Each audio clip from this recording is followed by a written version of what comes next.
ಸುದ್ದಿ danger Covid shield 2019, 20, 21 ಅಂದ ಸಂದರ್ಭದಲ್ಲಿ ಇಡೀ ಪ್ರಪಂಚವೇ ತತ್ತರಿಸಿ ಹೋದಂತಹ ಸಮಯ.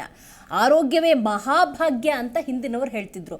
ಅದು ಅಕ್ಷರಶಃ ಅರಿವಾದಂತಹ ಕಾಲಘಟ್ಟ ಅದು ಅಂತ ಹೇಳಿದ್ರೆ ನಿಜಕ್ಕೂ ಕೂಡ ತಪ್ಪಾಗುವುದಿಲ್ಲ. ಆ ಸಂದರ್ಭದಲ್ಲಿ ಎದುರು ಮನೆಯಲ್ಲಿದ್ದವರು ಅಥವಾ ಪಕ್ಕದಲ್ಲಿದ್ದವರು, ಹಿಂದ್ಗಡೆ ಮನೆಯಲ್ಲಿದ್ದವರು ಅಥವಾ ನಮ್ಮ ಜೊತೆಯವರು, ನೆರೆಹೊರೆಯವರು ಪ್ರತಿಯೊಬ್ಬರು ಕೂಡ ಆರೋಗ್ಯದಿಂದ ಇರಬೇಕು ಅಂತ ಪ್ರತಿಯೊಬ್ಬರು ಕೂಡ ಬಯಸಿದ್ದಾರೆ. ಇದೆಲ್ಲದರ ನಡುವೆ ಕೊರೋನಾ ಸರ್ವವ್ಯಾಪಿಯಾಗಿ ಎಲ್ಲ ಕಡೆ ಆವರಿಸ್ತಾ ಇತ್ತು. ಆ ಸಂದರ್ಭದಲ್ಲಿ ಲಸಿಕೆಗಳ ಆಗಮನವಾಗುತ್ತೆ. ಕೋವಿಶೀಲ್ಡ್, ಕೋವ್ಯಾಕ್ಸಿನ್ ಭಾರತದಲ್ಲಿ. ರೈಟ್, ಈ ಕೋವಿಶೀಲ್ಡ್ ವಿಚಾರಕ್ಕೆ ಬರೋದಾದರೆ ಅಡ್ಡ ಪರಿಣಾಮಗಳಾಗ್ತಿದ್ದಾವೆ ಅನ್ನುವಂತಹ ಆತಂಕಕಾರಿ ವಿಚಾರ ಈಗ ಹೊರಗಡೆ ಬಂದಿರುವಂಥದ್ದು. ಯಾವಾಗ 19, 20, 21ರಲ್ಲಿ ನಾವು ಕೋವಿಡ್ನಿಂದ ತತ್ತರಿಸಿ ಹೋದ್ವಿ, ಯಾವಾಗ ಲಸಿಕೆ ಬಂದು ಅವತ್ತಿನಿಂದ ಇವತ್ತಿನವರೆಗೂ ಕೂಡ ಪ್ರತಿಯೊಬ್ಬ ವೈದ್ಯರು ಹೇಳ್ತಿರುವ ಏಕೈಕ ಮಾತು ಲಸಿಕೆ ಹಾಕಿಸ್ಕೊಳ್ಳಿ, ಯಾವುದೇ ರೀತಿಯ ತೊಂದರೆ ಇಲ್ಲ ಅಂತ ಹೇಳಿದಾಗ ಈ ವರದಿಯನ್ನು, ಈಗ ಬಂದಿರುವಂಥ ಸುದ್ದಿಯನ್ನು ವೈದ್ಯರು ಹಾಗಾದರೆ ಯಾವ ರೀತಿ ಪರಿಗಣಿಸ್ತಾರೆ? ರೈಟ್, ಅಡ್ಡ ಪರಿಣಾಮ ಆಗ್ತಿದೆ ಅನ್ನೋದಾದರೂ ಕೂಡ ಯಾವ ಪ್ರಮಾಣದಲ್ಲಿ, ಇದು ಬಹಳ ಮುಖ್ಯ ಆಗುತ್ತೆ. ಯಾಕಂತ ಹೇಳಿದ್ರೆ ಯಾವುದೇ ಅಡ್ಡ ಪರಿಣಾಮ ಅಂತ ತಗೊಳ್ಳೋದಾದರೂ ಕೂಡ ಒಂದು ಮಾನದಂಡ ಅಂತಿರುತ್ತೆ. ಪ್ರತಿಯೊಂದು ಮೆಡಿಸನಲ್ಲಿ ಕೂಡ ಸಣ್ಣ ಪುಟ್ಟ ಅಡ್ಡ ಇರುತ್ತೆ ಅನ್ನೋದಾದರೆ ಈಗ 10 ಲಕ್ಷದಲ್ಲಿ 10 ಜನಕ್ಕೋ, 20 ಲಕ್ಷದಲ್ಲಿ 20 ಜನಕ್ಕೋ, ಅಥವಾ 1 ಲಕ್ಷದಲ್ಲಿ ಇಬ್ಬರಿಗೋ, ಈ ರೀತಿಯ ಒಂದು ಪ್ರಮಾಣ ಇರುತ್ತಲ್ಲ, ಅದು ಕೂಡ ಬಹಳ ಮುಖ್ಯ ಆಗುತ್ತೆ. ಇದೆಲ್ಲನ್ನ ಇವತ್ತಿನ ನಮ್ಮ ಚರ್ಚಾ ಕಾರ್ಯಕ್ರಮದಲ್ಲಿ ಕೂಲಂಕುಷವಾಗಿ ನಾವು ಮಾತುಕತೆ ನಡೆಸೋಣ. ನಾನು ದಿವ್ಯಶ್ರೀ. ಇದೆಲ್ಲದರ ಜೊತೆಗೆ ಇವತ್ತಿನ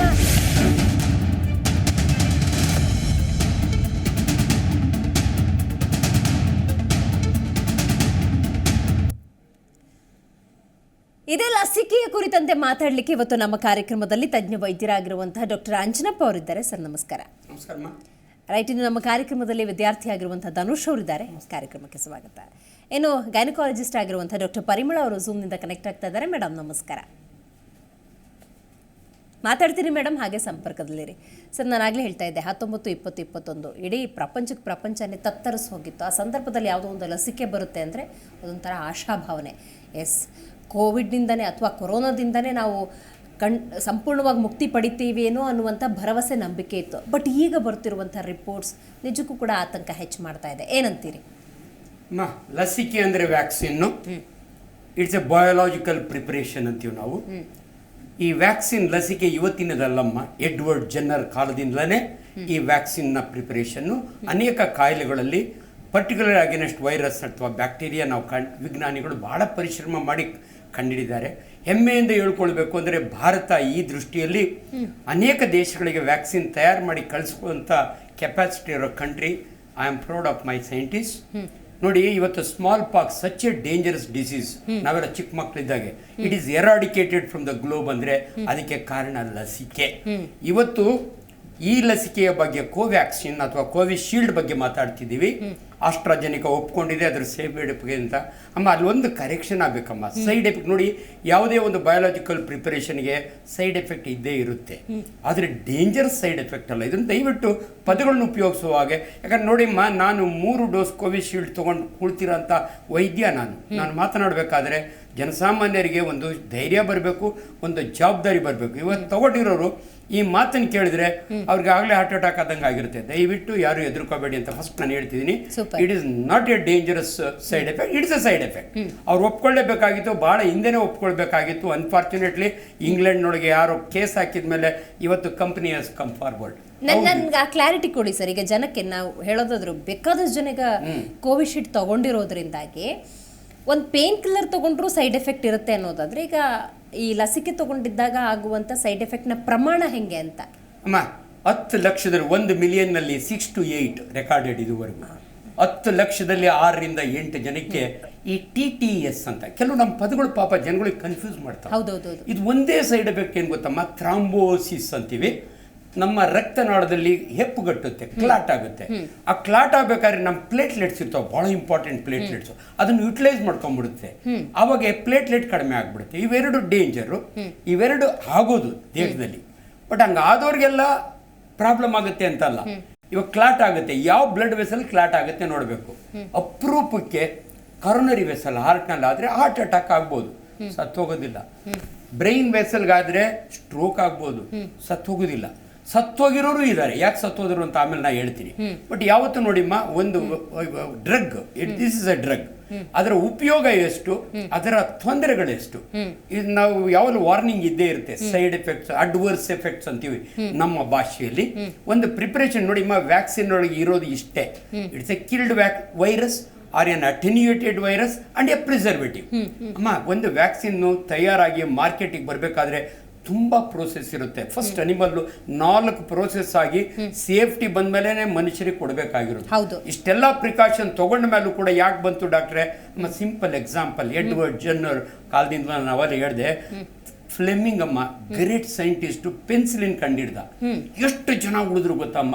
ಆದ್ರೆ ಪೆನ್ಸಿಲಿನ್ ಟೆಸ್ಟ್ ಡೋಸ್ಗೆ ಸತ್ತೋಗಿರೋರು ನಾನು ನೋಡಿದ್ದೀನಿ ನನ್ನ ಕಣ್ಣು ಮುಂದೆ. ಯಾರೋ 5 ಜನ ಸತ್ತು ಸಾಯ್ಬಾರ್ದು, ಒಂದು ಸಾವು ಕೂಡ ನಾವು ಒಪ್ಕೊಳ್ಳಲ್ಲ. ಆದ್ರೆ ಅನ್ಫಾರ್ಚುನೇಟ್ಲಿ ಸಾಯ್ತಾರೆ. ಅದು ಸೈಡ್ ಎಫೆಕ್ಟ್. ಒಬ್ಬ ಸೈಡ್ ಎಫೆಕ್ಟ್ ಸತ್ತು ಹೋದ್ರೆ ಲಕ್ಷಾಂತರ ಜನ ಉಳಿದಿದ್ದಾರಲ್ಲ, ಅದನ್ನು ನೋಡ್ಬೇಕಮ್ಮ. ಈ ಕೋವಿಶೀಲ್ಡ್, ನಾನು ಯಾಕೆ ಎಷ್ಟು ಬೋಲ್ಡ್ ಆಗಿ ಮಾತಾಡ್ತೀನಿ ಅಂದ್ರೆ, I M A qualified fellow. ನಾನು ತಗೊಂಡಿರೋನು, ಎಲ್ಲ ಬುಳ್ಳೆ ಹೊಡಿತಾ ಕೂತಿಲ್ಲ. ನಾನೇ ಕೋವಿಶೀಲ್ಡ್ 3ನೇ ಡೋಸ್ ತಗೊಳ್ಳಿಕ್ಕೆ ಹುಡ್ಕೊಂಡು ಹೋಗ್ಬೇಕಾಯ್ತು ಡಾಕ್ಟ್ರುಗಳು, ತಪ್ಪಿಸ್ಕೊಂಡು ಓಡೋಗೋರು. ಇನ್ಫ್ಯಾಕ್ಟ್ BBMP ಅವರು ಅಲ್ಲಲ್ಲೇ ಇದಾಕ್ಬಿಟ್ಟು ಜನ ಹಿಡಿದು ಹಾಕೋರು. ಇಲ್ಲ 3ನೇ ಡೋಸ್ ಆಗ ಆಲ್ರೆಡಿ ಸುದ್ದಿ ಬಂದ್ಬಿಟ್ಟಿತ್ತು ಪೇಪರ್ನಾಗೆ, ಇದೇನೋ ಸೈಡ್ ಎಫೆಕ್ಟ್ ಇದೆ ಅಂತ. ಇದನ್ನ ತಗೊಳ್ತಿರ್ಲಿಲ್ಲ. ನಾನು ಬೋಲ್ಡ್ ನಾನು, ನನ್ನ ವೈಫು, ನನ್ನ ಮಗ ಈಸ್ ಎ ಸರ್ಜನ್, ನಾವೆಲ್ಲ ಹೋಗಿ ತಗೊಂಡು. ಸೊ ಅಷ್ಟು ನಾಲೆಡ್ಜ್ ನನಗಿಲ್ದಿರ ನಾನು ತಗೋತಾ ಇರಲಿಲ್ಲ. ಕರೆಕ್ಟ್ ಗೊತ್ತಾಯ್ತು. ಇದು very very important. Right Dhanush, ಈ ಸುದ್ದಿ ಕೇಳಿದಾಗ ನಿಮ್ಗೆ ಏನು ಅನಿಸ್ತಿದೆ? ಯಾಕಂತ ಹೇಳಿದ್ರೆ 19, 20, 21 ಪೀರಿಯಡ್ ಇದೆಯಲ್ಲ, ಅದು ಯಾರೊಬ್ಬರು ಕೂಡ ನೆಮ್ಮದಿಯಾಗಿದ್ದಂತಲ್ಲ. ಅಷ್ಟು ಅನಾರೋಗ್ಯ ಸಮಸ್ಯೆಯಿಂದ ಬಳಲ್ತಾ ಇದ್ದಾಗ ಲಸಿಕೆ ಅಂತ ಒಂದು ಸಿಕ್ಕಿದಾಗ ಒಂದು ರೀತಿ ಅವ್ರಿಗೆ ನಂಬಿಕೆ, ವಿಶ್ವಾಸ ಇತ್ತು. ಅದೇ ನಂಬಿಕೆಯಲ್ಲೇ ಜೀವನ ಮಾಡ್ತಿರ್ತಾರೆ. ಈಗ 2024 ಏನೋ ಈಗೊಂದು ರಿಪೋರ್ಟ್ ಬರುತ್ತೆ, ಆ ರಿಪೋರ್ಟ್ ಏನೋ ಅಡ್ಡ ಪರಿಣಾಮ ಅನ್ನತ್ತೆ. ಅಂದರೆ ಸಹಜವಾಗಿ ಅದರ ಪ್ರಮಾಣ ಎಷ್ಟು ಇದೆ ಅಲ್ಲಿ, 10 ಲಕ್ಷದಲ್ಲಿ 7-8 ಜನಕ್ಕೆ ಅಂತ ನೋಡೋಕೆ ಹೋಗಿ ಅಡ್ಡ ಪರಿಣಾಮ ಇದೆ ಅನ್ನುವ ಭಯ ಒಳಗೆ ಸೇರ್ಕೊಂಡ್ಬಿಟ್ರೆ ಅಡ್ಡ ಪರಿಣಾಮ ಯಾರ ಮೇಲೆ ಬೇಕಾದರೂ ಆಗ್ಬೋದು ಅನ್ನೋ ಥರ. ಏನಂತೀರಿ ಧನುಷ್? ನಾನು ನಿನ್ನೆ ಈ ಸುದ್ದಿ ಯಾವಾಗ ಸಾಮಾಜಿಕ ಜಾಲತಾಣದಲ್ಲಿ ಹರಿದಾಡ್ತು, ನಾವು ಕೂಡ ಕೋವಿಶೀಲ್ಡ್ ಹಾಕಿಸ್ಕೊಂಡಿರೋದ್ರಿಂದ ನಮಗೂ ಸ್ವಲ್ಪ ಭಯ ಆಗುತ್ತೆ.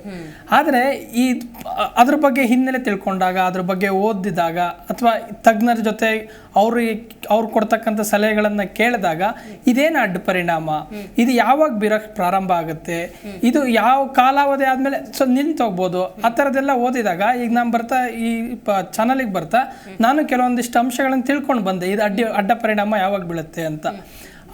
ಅಡ್ಡ ಪರಿಣಾಮ 1-1.5 ತಿಂಗಳು ಒಳಗೆ ಮಾತ್ರ ಅದು ಬೀರೋದಕ್ಕೆ ಸಾಧ್ಯ ಇರುತ್ತೆ. ಡೋಸ್ ತಗೊಂಡಾದ್ಮೇಲೆ 21 ದಿನದಿಂದ 1 ತಿಂಗಳೊಳಗೆ ಮಾತ್ರ ಅಡ್ಡ ಪರಿಣಾಮ ಬೀಳೋದಕ್ಕೆ ಸಾಧ್ಯ ಆಗಿರುತ್ತೆ. ಅದಾದ ನಂತರ ಬೀಳೋ ಚಾನ್ಸಸ್ ಬಹಳ ಕಡಿಮೆ ಇರುತ್ತೆ. ಮತ್ತೆ 70 ಲಕ್ಷ ಜನದಲ್ಲಿ ಒಬ್ಬರಿಗೆ ಮಾತ್ರ ಈ ರೀತಿ ಅಡ್ಡ ಪರಿಣಾಮಗಳ ಆಗುತ್ತೆ ಅಂತ ನಾನು ತಿಳಿದುಪಟ್ಟೆ. ಇದು ಬ್ರಿಟನ್ನಲ್ಲಿ ಆಗಿರೋದ್ರಿಂದ, ಕೇಸ್ ಆಗಿರೋದ್ರಿಂದ ಅದೊಂದು ಕ್ಲಾಸ್ ಸುಟ್ಟು 51 ಜನ ಸೇರಿ ನಮಗೆ ಹಿಂಗೆ ಅಡ್ಡ ಪರಿಣಾಮ ಆಗಿದೆ ಅಂತ ಹಾಕಿದ್ದಾರೆ. ಅದರಲ್ಲಿ ಕೋವಿಶೀಲ್ಡ್ ಅವ್ರ ಸಂಸ್ಥೆಯವರು ಒಪ್ಕೊಂಡಿದ್ದಾರೆ ಅಡ್ಡ ಪರಿಣಾಮ ಆಗುತ್ತೆ ಅಂತ. TTS ಸರ್ ಹೇಳ್ದಂಗೆನೆ ಆ ಬ್ಲಡ್ ಕ್ಲಾಟ್ ಮತ್ತು ಪ್ಲೇಟ್ಲೆಟ್ ಕೌಂಟ್ ಕಡಿಮೆ ಆಗುತ್ತೆ ಅಂತ. ಆದರೆ ಭಾರತದಲ್ಲಿ ಇದುವರೆಗೂ ಸರ್ಕಾರದ ವತಿಯಿಂದಾಗಲಿ ಅಥವಾ ಇದನ್ನು ತಯಾರಿಸಿದಂಥ ಸೀರಮ್ ಇನ್ಸ್ಟಿಟ್ಯೂಟ್ ಆಫ್ ಇಂಡಿಯಾ ಕಡೆಯಿಂದ ಯಾವುದೇ ಇನ್ನೂ ಕ್ಲಾರಿಫಿಕೇಷನ್ಗಳು ಬಂದಿಲ್ಲ. ಹಾಗಾಗಿ ಸಾರ್ವಜನಿಕರ ಮಾಹಿತಿಗೋಸ್ಕರನಾದರೂ ಈ ಸಂಸ್ಥೆ ಅಥವಾ ಸರ್ಕಾರ ಆಗಲಿ ಒಂದು ಕ್ಲಾರಿಫಿಕೇಷನ್ ಅಂತ ಹೊರಡಿಸಿದ್ರೆ ಜನಕ್ಕೆ ಕೂಡ ನೆಮ್ಮದಿಯಾಗಿ ಇರ್ಬೋದು. ಏಕೆಂದರೆ ಕೋವಿಡ್ ಲಸಿಕೆ ಹಾಕಬೇಕಾದ್ರೆ ಕೆಲವೊಂದು ಸಂದರ್ಭದಲ್ಲಿ ಉಚಿತವಾಗಿ ಕೊಟ್ಟಿರೋದ್ರಿಂದ ಆಲ್ಮೋಸ್ಟ್ ಆಲ್ ಎಲ್ಲ ಸಾರ್ವಜನಿಕರು ಕೂಡ ತಗೊಂಡಿದ್ದಾರೆ. 140 ಕೋಟಿ ಜನರು ಕೂಡ ತಗೊಂಡಿದ್ದಾರೆ. ಅದರಲ್ಲಿ ಕೋವಿಶೀಲ್ಡ್ ಎಷ್ಟು, ಕೋವ್ಯಾಕ್ಸಿನ್ ಎಷ್ಟು ಅನ್ನೋದು ಸರ್ಕಾರದ ಬರೀ ಮಾಹಿತಿ ಇರುತ್ತೆ. 80 ಕೋಟಿ ಜನ ಕೋವಿಶೀಲ್ಡ್ ತಗೊಂಡಿದ್ದಾರೆ. ಹಾಗಾಗಿ ಅವ್ರ ನಿರಾಳತೆಗಾದರೂ ಕೂಡ ಸರ್ಕಾರ ಅಥವಾ ಆ ಸಂಸ್ಥೆ ಒಂದು ಕ್ಲಾರಿಫಿಕೇಶನ್ ಥರ ಏನಾದರೂ ಸ್ಟೇಟ್ಮೆಂಟ್ ಮಾಡಿದ್ರೆ ಭಾಳ ಒಳ್ಳೇದಾಗುತ್ತೆ. ಮತ್ತು ಜನ ಕೂಡ ಯಾರೂ ಆತಂಕಕ್ಕೆ ಒಳಗಾಗೋದು ಬೇಡ. ತಜ್ಞರಿದ್ದಾರೆ, ಸರ್ಕಾರ ಇದೆ, ವೈದ್ಯರಿದ್ದಾರೆ, ಅವರು ಇದನ್ನೆಲ್ಲ ರಿಸರ್ಚ್ ಮಾಡಿ ಇದ್ರ ಪರಿಣಾಮ. ನಾನು ಬರ್ತೀನಿ. ರಿಸರ್ಚ್ ಒಂದು ಮೆಡಿಸಿನ್ ಬರ್ಬೇಕಂದ್ರೆ ಎಷ್ಟು ರಿಸರ್ಚ್ ಆಗುತ್ತೆ ಅದ್ರ ಬಗ್ಗೆ ನಾನು ತಿಳ್ಕೊಂತೀನಿ. ಕಂಪೇರ್ ಟು ಯುರೋಪಿಯನ್ಸ್, ಇಂಡಿಯಾದೊಳಗೆ ಕಾಂಪ್ಲಿಕೇಶನ್ ಕಡಿಮೆ. Very nice. ಪರಿಮಳ ಮೇಡಮ್, ನೀವು ತಿಳಿಸ್ಬೇಕು. ಈ ಹಿಂದೆ ಕೂಡ ಬೇಕಾದಷ್ಟು ಹೃದಯ ಸ್ತಂಭನಗಳು ಅಥವಾ ಹಾರ್ಟ್ ಅಟ್ಯಾಕ್ ಏನೋ ಒಂದು ಆಗಿರುತ್ತೆ. ಬಟ್ ಈಗ ಆಗುವಂತಹ ಪ್ರತಿ ಹಾರ್ಟ್ ಅಟ್ಯಾಕು ಈ ಲಸಿಕೆ ಕಾರಣನೇನೋ ಅನ್ನುವಂತಹ ಆತಂಕ ಸೃಷ್ಟಿ ಆಗ್ಬಿಟ್ಟಿದೆಯಲ್ಲ, ಏನ್ ಹೇಳ್ತೀರಿ ಮೇಡಮ್ ಇದಕ್ಕೆ?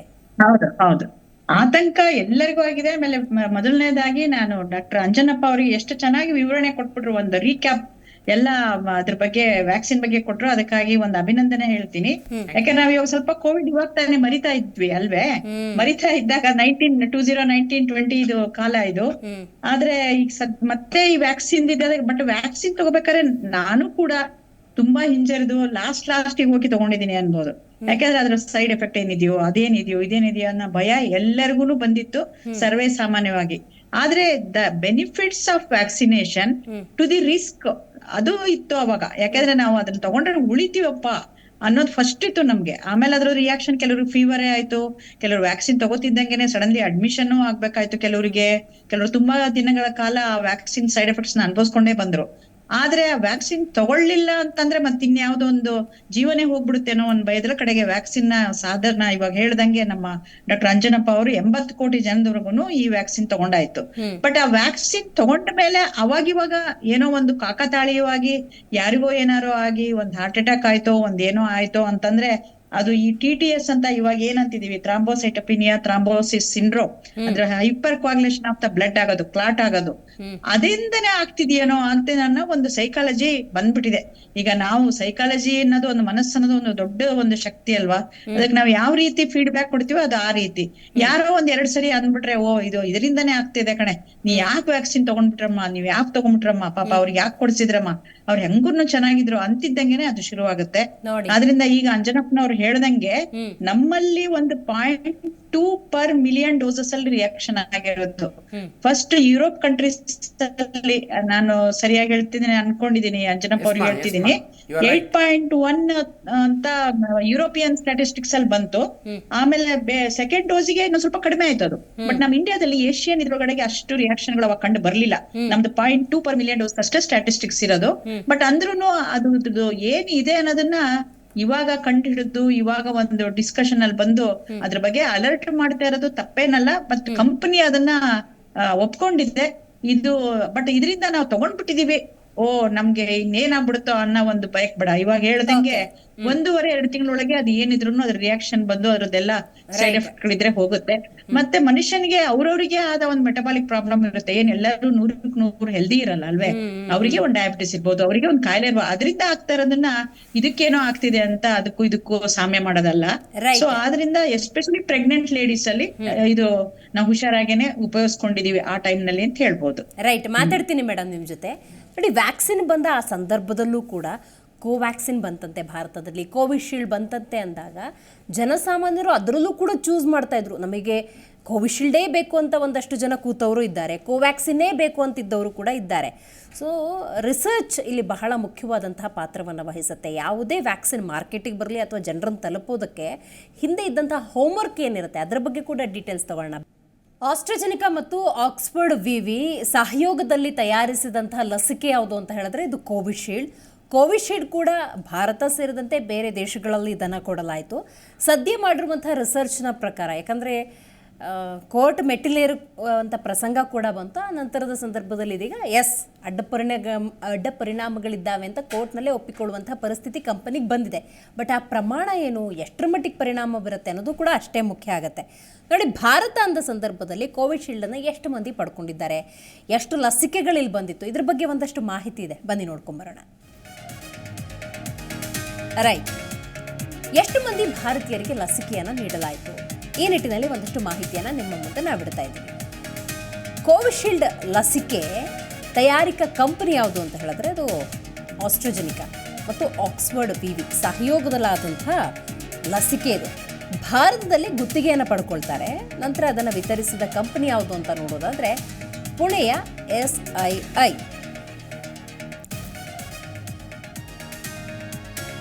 ರೈಟ್, ಭಾರತೀಯರಿಗೆ ನೀಡಲಾದ ಕೋವಿಡ್ ಲಸಿಕೆಯ ಒಟ್ಟು ಡೋಸ್ 200+ ಕೋಟಿ. ಭಾರತೀಯರಿಗೆ ನೀಡಲಾದ ಕೋವಿಶೀಲ್ಡ್ ಲಸಿಕೆಯ ಒಟ್ಟು ಡೋಸ್ 176+ ಕೋಟಿ. ಹಾಗಾದರೆ ಕೋವಿಶೀಲ್ಡ್ ಲಸಿಕೆ ಪಡೆದ ಭಾರತೀಯರ ಸಂಖ್ಯೆ ಎಷ್ಟು ಅಂತ ನೋಡೋದಾದರೆ ಅದು 80 ಕೋಟಿ.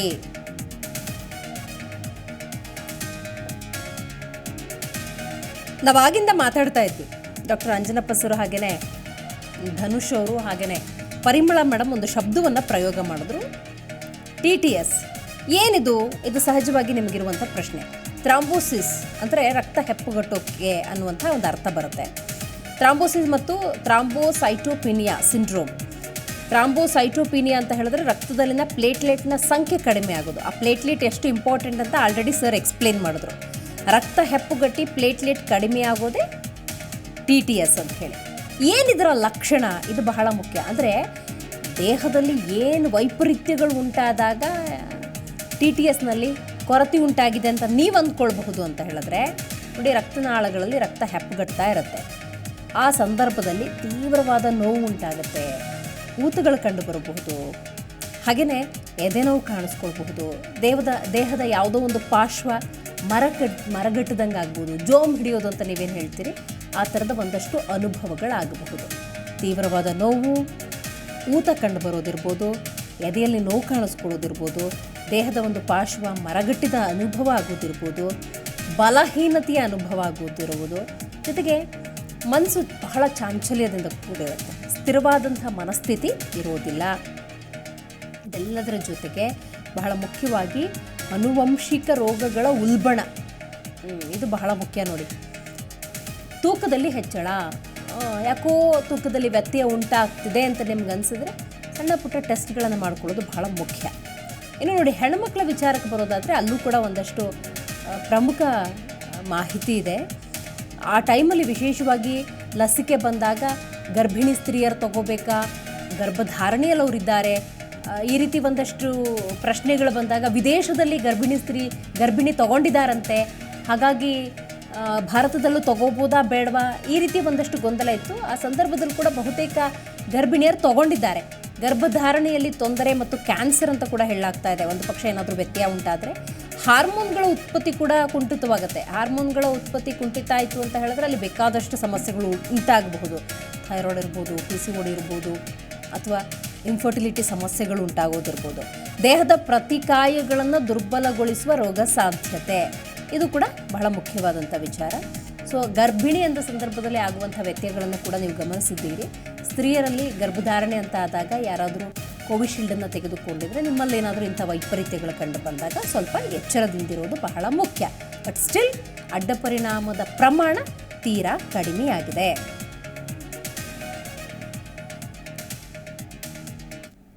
ಸರ್, ಈಗ ಯುರೋಪಿಯನ್ ಕಂಟ್ರೀಸನ್ನು ಕಂಪೇರ್ ಮಾಡಿ ನೋಡೋದಾದರೆ ಭಾರತದಲ್ಲಿ ಅಡ್ಡ ಪರಿಣಾಮದ ಪ್ರಮಾಣ ತೀರಾ ಕಡಿಮೆ ಅಂತ ನೀವು ಹೇಳಿದ್ರಿ. ಹೇಗೆ, ಯಾಕೆ? ಅಮ್ಮ, ಇದು ಬಹಳ ಸೂಕ್ಷ್ಮವಾದ ಮೆಡಿಕಲ್ ವಿಚಾರ. ಇಂಡಿಯನ್ ಜೀನ್ಸ್ ಇದೆಯಲ್ಲ, ನಾವು we are prone for some diseases. ಇಂಡಿಯನ್ಸ್ಗೆ ಡಯಾಬಿಟಿಸ್ ಜಾಸ್ತಿ, ಹಾರ್ಟ್ ಅಟ್ಯಾಕ್ ಜಾಸ್ತಿ.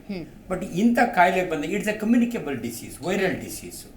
ನಮ್ಮಲ್ಲಿ ತುಂಬ ಹಳೆ ಗಾದೆ ಮಾತಿದೆಯಮ್ಮ, ಬೀದಿ ಮಕ್ಕಳು ಬೆಳ್ಕೊಂಡೋದು, ಕೋಣೆ ಮಕ್ಕಳು ಕೊಳ್ತ್ಕೊಂಡೋದು. ಅಂದರೆ ನಾವೆಲ್ಲ ಮಣ್ಣಾಗಾಡಿರೋರು, ಕುಂಟೆ ಒಳಗೆ ಈಜಾಡಿರೋರು. ಯುರೋಪಿಯನ್ಸ್ನಾಗ ಹಂಗಲ್ಲ. ನೀವು ಯುರೋಪ್ ಹೋಗಿ ಬನ್ನಿ. ಸೊ ಎಲ್ಲೋ ಒಂದು ಕಡೆ ನಮಗೆ ನ್ಯಾಚುರಲ್ ರೆಸಿಸ್ಟೆನ್ಸ್ ಇಂಡಿಯನ್ಸ್ಗೆ. ಅದು ನಮ್ಮ ಆಹಾರ ಪದ್ಧತಿ ಇರ್ಬೋದು, ಇದು ಒಂದು ನೆನಪಿಡಬೇಕು. ಇವೆಲ್ಲ ಹಳೆ ಗಾದೆ ಮಾತುಗಳು ವ್ಯಾಲ್ಯೂ ಹೆಂಗಿರುತ್ತೆ ಅಂದರೆ, ಊಟ ಬಲ್ಲವನಿಗೆ ರೋಗವಿಲ್ಲ, ಸುಮ್ಮನೆ ಹೇಳಿದ್ರು ದೊಡ್ಡವರು. ನಾವು ತಿಂದ ಹಣ್ಣುಗಳು ಇರಬೇಕು, ನಾವು ತಿಂದಿರೋ ಆಹಾರ ಇರಬೇಕು, ಆ ತುಪ್ಪ ಇರಬೇಕು. ಸಮ ಇಂಡಿಯನ್ಸ್ಗೊಂದು ನ್ಯಾಚುರಲ್ ರೆಸಿಸ್ಟೆನ್ಸ್. ಯಾಕಂದ್ರೆ ಇಂಥ ಕಾಯಿಲೆಗಳಿಂದ ಅಥವಾ ಇಂಥ ವ್ಯಾಕ್ಸಿನ್ನಿಂದ ಅಡ್ಡ ಪರಿಣಾಮ ಆಗಬಾರ್ದು ಅಂದರೆ ನಮ್ಮ ಇಮ್ಯುನಿಟಿ ಚೆನ್ನಾಗಿರಬೇಕು ಅಂತ. So naturally I think we are blessed with that. ಅದರಿಂದ ಮೋಸ್ಟ್ ಪ್ರಾಬಬಲಿ ಯುರೋಪಿಯನ್ಸಿಗೆ ಕಂಪೇರ್ ಮಾಡಿದರೆ ನಮಗೆ ಇದರ ದುಷ್ಪರಿಣಾಮಗಳು ಕಡಿಮೆ ಆದವು. ಇಷ್ಟೊತ್ತು ನೀವು ತುಂಬ ಸಿಂಪ್ಟಮ್ಸ್ ಹೇಳ್ತಿದ್ರಮ್ಮ. ಸರಳವಾಗಿ ಹೇಳಬೇಕು ಅಂದರೆ it's A disease of blood. ಅಂದರೆ ರಕ್ತದಲ್ಲಿ ಕ್ಲಾಟಿಂಗ್, ಇದು ದೇವರು ಮನುಷ್ಯನಿಗೆ ಕೊಟ್ಟಿರೋ ವರ. ಸಡನ್ ಆಗಿ ಕಟ್ ಆಯ್ತು ಅಂದ್ಕೊಳ್ಳಿ, ಅದ್ರ ಪಾಡ್ಗೆ ಅದು bleeding time 5 minutes, clotting time 4 to 5 minutes. Clot ಆಗಲಿಕ್ಕೆ ದೇವರು ಕೊಟ್ಟಿರೋ ಆ ಕ್ಲಾಟಿಂಗ್ ಫ್ಯಾಕ್ಟರ್ಸ್ ಅಂತೀವಿ ರಕ್ತದಲ್ಲೇ ಇರುತ್ತೆ. ಇಟ್ಸ್ ಎ ಕ್ಯಾಸ್ಕೇಡ್ ಮೆಕ್ಯಾನಿಸಮ್ ಅಂತೀವಿ ನಾವು. ಅವಾಗ ಪ್ಲೇಟ್ಲೆಸ್ ಉಪಯೋಗಿಸ್ಕೊಳ್ಳುತ್ತೆ, ಅದು ಅವಾಗ ಕಾಪಾಡುತ್ತೆ ನಮ್ಮನ್ನ. ಬಟ್ ಅನ್ಫಾರ್ಚುನೇಟ್ಲಿ ಇದೇ ಕ್ಲಾಟು ಬೇರೆ ಸಮಯದಲ್ಲಿ ರಕ್ತನಾಳದೊಳಗೆ ಹಂಗೆ ಕೂತ್ಬಿಟ್ಟ ಅಂದರೆ, ನೋಡಿ ಈ ರಕ್ತನಾಳದಲ್ಲಿ ಕೂತ್ಕೊಂಡ ಅಂದರೆ 4 hours ಆದ್ಮೇಲೆ ನನ್ನ ಬೆಳ್ಳ ಗ್ಯಾಂಗ್ರೀನ್ ಆಗುತ್ತೆ, ಬ್ಲ್ಯಾಕ್ ಆಗ್ಬಿಟ್ರೆ. ಅದೇ ಕರೋನರಿ ವೆಸಲ್ ಆದರೆ 5 ನಿಮಿಷ, ಬ್ರೈನ್ಗಾದ್ರೆ 5 ನಿಮಿಷ. ನೋಡಿ ಇಲ್ಲಿ ನಮ್ಮ ದೇಹದಲ್ಲಿ ಎಷ್ಟು ವ್ಯತ್ಯಾಸ ಇದೆ ಅಂತ. ನಿಮ್ಮ ಬೆರಳು 4 hours ತಗೊಳುತ್ತೆ. ಅದೇ ಕಿಡ್ನಿ, ರೀನಲ್ ಆರ್ಟ್ರಿ, ಒಟ್ಟು ಬ್ಲಡ್ ವೆಸಲ್ಸ್, ಆರ್ಟೀರಿಯಲ್ ಥ್ರಾಂಬಸ್ ಅಂತೀವಿ ನಾವು. ಯಾವುದೇ ಒಂದು ಬ್ಲಡ್ ವೆಸಲ್, ನೀವು ದೇಹದಲ್ಲಿ ಥೈರಾಯ್ಡ್ಗೆ ಬ್ಲಡ್ ಸಪ್ಲೈ ಬರ್ತಾ ಇರುತ್ತೆ, ಅದರೊಳಗೆ ಕ್ಲಾಟ್ ಕೂತ್ಕೊತ್ತು ಅಂದ್ರೆ ಥೈರಾಯ್ಡಿಗೆ ಬ್ಲಡ್ ಸಪ್ಲೈ ಇರಲ್ಲ. ಸೊ ಅಲ್ಲಿ ಹಾರ್ಮೋನಲ್ ಇಂಬ್ಯಾಲೆನ್ಸ್ ಆಗುತ್ತೆ. ಜನಸಾಮಾನ್ಯರಿಗೆ ಈಸಿಲಿ ಅರ್ಥ ಆಗಬೇಕು ಅಂದರೆ, ನಮ್ಮ ದೇಹದ ಪ್ರತಿ ಆರ್ಗನ್ನು ಬದುಕಬೇಕಾದ್ರೆ ಅದಕ್ಕೆ ಆಕ್ಸಿಜನ್ ಬೇಕು ಅಂಡ್ ಗ್ಲೂಕೋಸ್ ಬೇಕು. ಇವೆರಡು ಕೂಡ ರಕ್ತನಾಳದ ಮುಖಾಂತರ ಹೋಗುತ್ತೆ. ಈ TTS ನೊಳಗೆ ಥ್ರಾಂಬೋಸ್ ಬಂದಲ್ಲಿ ಕೂತ್ಕೊಂಡ್ಬಿಡ್ತು ಅಂದ್ರೆ ಅಲ್ಲಿ ಗ್ಯಾಂಗ್ರೀನ್ ಆಗುತ್ತೆ, ಸತ್ತೋಗುತ್ತೆ. ಬಟ್ ಈ ಪ್ಲೇಟ್ಲೆಟ್ಸ್ ಇದೆಯಲ್ಲಮ್ಮ, ಇದು ಉಪಯೋಗಿಸ್ಕೊಂಡ್ಬಿಡುತ್ತೆ. ಅದು 2 ಲಕ್ಷ ಇರಬೇಕು, ಬರ್ತಾ 1 ಲಕ್ಷ 60,000, ಅದು ಇನ್ನೊಂಥರ ಸೈಡ್ ಎಫೆಕ್ಟ್ ಶುರುವಾಗುತ್ತೆ. ಸೊ ಇಲ್ಲಿ ಬ್ಲಾಕ್ ಆಗುತ್ತೆ, ಬೇರೆ ಕಡೆ ಬ್ಲೀಡಿಂಗ್ ಸ್ಟಾರ್ಟ್ ಆಗುತ್ತೆ. ನೀವು ಡೆಂಗ್ಯೂ ಫೀವರ್ನ ನೋಡಿರ್ಬೇಕು, ಪ್ಲೇಟ್ಲೆಟ್ ಕೌಂಟು 16,000 ಬಂದ್ರೆ ಬ್ರೈನ್ ನ ಬ್ಲೀಡ್ ಆಗುತ್ತೆ, ಇಂಟೆಸ್ಟೈನ್ ನ ಬ್ಲೀಡ್ ಆಗುತ್ತೆ, ಸತ್ತೋಗ್ಬಿಡ್ತಾರೆ. ಸೊ ಹಂಗಾಗಿ ಇದರ ಅಡ್ಡ ಪರಿಣಾಮ TTS ನಮ್ಮ ಮೆಡಿಕಲ್ ಟರ್ಮಿನಾಲಜಿ ವೆರಿ ಸರಳವಾಗಿದೆ. ಪರಿಮಳ ಅವರು ಅದೇ ಹೇಳಿದ್ರು, 2 ಯೂಟ್ರಸ್ಗೆ 2 ಯೂಟ್ರೈನ್ ವೆಟಲ್ ಇರುತ್ತೆ, ಬ್ಲಾಕ್ ಆಯ್ತು ಅಂದ್ರೆ ಮುಗೀತು, ಹಿಂಗೆ ಅಷ್ಟು ಸುಲಭ. ಬಟ್ ನೀವು ಮೊದಲೇ ಕೇಳಿದ ಪ್ರಶ್ನೆ ನನಗೆ ಹೆಮ್ಮೆ ಅನ್ಸುತ್ತೆ, Indians we have got better resistance. ಈ ಕ್ಷಣಕ್ಕೆ ನಿಮಗೊಂದು ಪ್ರಶ್ನೆ ಸಹಜವಾಗಿ ಕಾಡಿರುತ್ತೆ. ಕೋವಿಶೀಲ್ಡ್ ನಾನು ತೊಗೊಂಡ್ಬಿಟ್ಟಿದ್ದೀನಿ, ಆಲ್ಮೋಸ್ಟ್ 80 ಕೋಟಿ ಜನ ತೊಗೊಂಡ್ಬಿಟ್ಟಿದ್ದಾರೆ, ಹಾಗಾಗಿ ಅವ್ರಿಗೆಲ್ರಿಗೂ ಏನಾದರೂ ಅಡ್ಡ ಪರಿಣಾಮ ಆಗುತ್ತಾ ಅನ್ನೋ ನಿಮ್ಮ ಸಹಜ ಪ್ರಶ್ನೆಗೆ ಖಂಡಿತ ಉತ್ತರ ಕೊಡ್ತೀವಿ. ಕೋವಿಶೀಲ್ಡ್ ಅಂದ ಸಂದರ್ಭದಲ್ಲಿ ಕೊಂಚ ಮಟ್ಟಿಗಿನ ಆತಂಕ ಅನ್ನೋದು ಹೆಚ್ಚಾಗಿದೆ.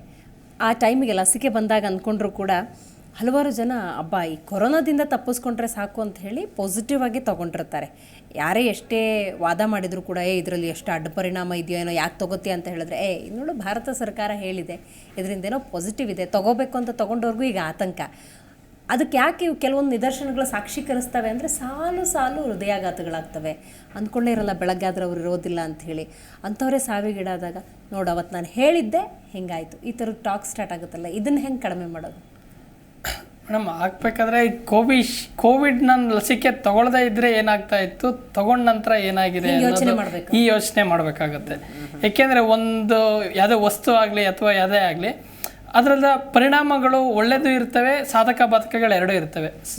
ಸಾಧಕಗಳು ಜಾಸ್ತಿ ಇರ್ತವೆ ಅಥವಾ ಅಡ್ಡ ಪರಿಣಾಮಗಳು ಜಾಸ್ತಿ ಇರ್ತವೆ ಅಂತ ನೋಡಿ ನಾವು ಚೂಸ್ ಮಾಡಿರ್ತೀವಿ. ಈಗ ನಮ್ಮ ವೈದ್ಯರೆಲ್ಲ ಹೇಳ್ಬೇಕಾದ್ರೆ ನೀವು ಒಂದು ಪೇನ್ ಕಿಲ್ಲರ್ ತಗೊಂಡ್ರು ಕೂಡ ಸೈಡ್ ಎಫೆಕ್ಟ್ ಹೇಳ್ತಾನೆ ಇರ್ತಾರೆ. ಬಟ್ ಅದು ರೀಚ್ ಆಗಲ್ಲ, ಇದು ರೀಚ್ ಆಗ್ಬಿಡುತ್ತಲ್ಲ ಹೆಂಗೆ ಅಂತ. ಇದು ಜನಸಾಮಾನ್ಯ ಮ್ಯಾಮ್ ಹೇಳಿದ್ರಲ್ಲ ಹಂಗೆ ಸೈಕಾಲಜಿ ಮೇಲೆ ಡಿಪೆಂಡ್ ಆಗಿರುತ್ತೆ. ಈಗ ಯಾವ್ದಾದ್ರು ಒಂದು ನೆಗೆಟಿವ್ ಇಂಪ್ಯಾಕ್ಟ್ ಬೀರುತ್ತಲ್ಲ ಅದು ಜಾಸ್ತಿ ಸ್ಪ್ರೆಡ್ ಆಗುತ್ತೆ, ಪಾಸಿಟಿವ್ ಇಂಪ್ಯಾಕ್ಟು ಅದು ಜಾಸ್ತಿ ಸ್ಪ್ರೆಡ್ ಆಗಲ್ಲ.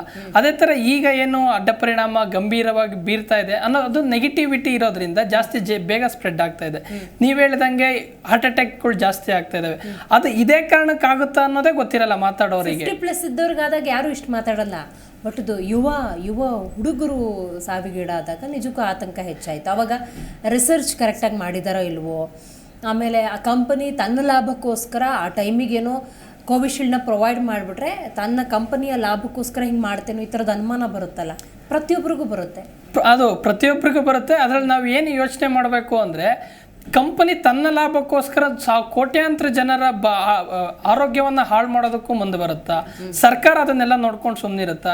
ಯಾಕೆಂದರೆ DGCA drug controller of India ಇರ್ತಾರಲ್ಲ, ಅವರು ಇದೆಲ್ಲದನ್ನು ಕೂಲಂಕುಷವಾಗಿ ಪರಿಶೀಲನೆ ಮಾಡಿ ಡ್ರಗ್ಗಿಗೆ ಓಕೆ ಕೊಟ್ಟ ಮೇಲೆ ಮಾತ್ರ ಮ್ಯಾನುಫ್ಯಾಕ್ಚರ್ ಆಗಿ ಇಷ್ಟು ಪ್ರಮಾಣದಲ್ಲಿ ಹಂಚೋದಕ್ಕೆ ಸಾಧ್ಯ. ಅದೇ ರೀತಿ ಭಾರತ ನಾನಾ ದೇಶಗಳಿಗೆ ಸಪ್ಲೈ ಮಾಡಿರೋದ್ರಿಂದ ಭಾರತ ಜಾಗತಿಕ ಮಟ್ಟದಲ್ಲಿ ತನ್ನ ಪ್ರಾಮುಖ್ಯತೆಯನ್ನು ಉಳಿಸ್ಕೋಬೇಕಾಗಿರುತ್ತೆ. ಹಾಗಾಗಿ ಅಡ್ಡ ಪರಿಣಾಮಗಳು ಇದ್ರೂ ಕೂಡ ಆ ಕಾಲಘಟ್ಟದಲ್ಲಿ ಆ ಅಡ್ಡ ಪರಿಣಾಮಗಳು ಕೊರೋನಾ ವೈರಸ್ಗಿಂತ ಜಾಸ್ತಿ ಇಲ್ವೇನೋ ಈ ಥರನೂ ಯೋಚನೆ ಮಾಡಿ. ಯಾಕೆಂದರೆ ಆ ಒಂದು ವರ್ಷದಲ್ಲಿ ಡ್ರಗ್ಗಳು ಕೂಡ ಅಥವಾ ಈ ವ್ಯಾಕ್ಸಿನ್ಗಳು ಕೂಡ ಹೊರಬರೋದು ಕಷ್ಟನೇ. ಆದರೂ ಇಷ್ಟು ಮಟ್ಟದಲ್ಲಿ ಮಾಡಿರೋದ್ರಿಂದ ಎಲ್ಲೋ ಒಂದು ಚೂರು ವ್ಯತ್ಯಾಸ ಆಗಿರ್ಬೋದು ಅಂತ ತಿಳ್ಕೊಂಡ್ರು ಸಹ ಆ ಕ್ಷಣದಲ್ಲಿ ನಾವು ಬಚಾವಾದ್ವಲ್ಲ.